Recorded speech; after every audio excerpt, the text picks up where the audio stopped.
মল্লারপুরে ইফকোর nano প্রসার অভিযান। বুধবার মল্লারপুরের মথুরাপুর মোড়ে ইফকোর উদ্যোগে ও মল্লারপুর নৈশুভার তত্ত্বাবধানে 150 জনের অধিক এলাকার কৃষক ভাইদের নিয়ে ন্যানো সার প্রসার অভিযান নামে একটি অনুষ্ঠান অনুষ্ঠিত হলো। ইফকোর ন্যানো মডেল ভিলেজ প্রজেক্টের অন্তর্গত চাষি ভাইদের ন্যানো প্রযুক্তি ও ড্রোন প্রযুক্তি সম্পর্কে বিস্তারিত আলোচনা হয়।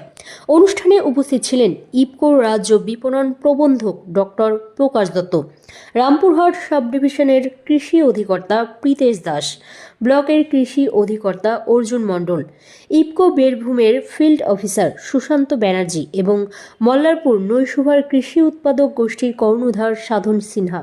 ডক্টর প্রকাশ দত্ত রাসায়নিক সারের ব্যবহারের কুফল সম্পর্কে বলেন এবং পরিবর্তে ন্যানো সার ব্যবহারের জন্য পরামর্শ দেন। ইফকোর পক্ষ থেকে এলাকার 4টি গ্রামের 8 জন প্রগতিশীল কৃষক ভাইদের সংবর্ধনা দেওয়া হয়। স্প্রে মেশিন নিয়ে আসা 50 জন এলাকার স্থানীয় চাষি ভাইরা অনুষ্ঠানের পরে ন্যানো ইউরো ও ন্যানো ডিএপি তাদের জমিতে প্রয়োগ করেন। এছাড়াও এলাকার 5 বিঘে জমিতে 2টি কিষাণ ড্রোনের মাধ্যমে ন্যানো ডিএপি স্প্রে করা হয়। পরিশেষে উপস্থিত সকল চাষি ভাইদের হাতে ন্যানো ইউরিয়া ও ন্যানো ডিএপি এর একটি করে কিট তুলে দেওয়া হয়। গ্রামে আমরা কৃষি নিয়ে দুই একটা নতুন কাজ করতে চাই। মোল্লারপুরকে কেন্দ্র করি এর আশপাশের বেশ কয়েকটা গ্রাম নিয়ে আমরা এই কাজগুলো করব। সুশান্ত বলছে ভারতবর্ষে 201টা এরকমের জায়গায় এই প্রজেক্ট চলছে। পশ্চিমবঙ্গে চলছে 10টি জেলায় 10টা গ্রামে চলছে, মানে 10টা জায়গায়।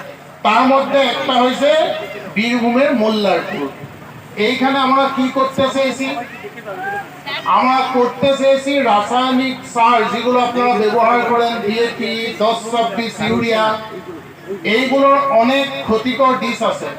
সেইগুলো আজকে আমরা এই আলোচনা যাব না করতে, কিন্তু জেনে রাখুন যে এই যে রাসায়নিকগুলো ব্যবহার করে এগুলো মাটির পক্ষে ক্ষতিকর, আমাদের পরিবেশের জন্য ক্ষতিকর, আবার দিন দিন বাড়ছে।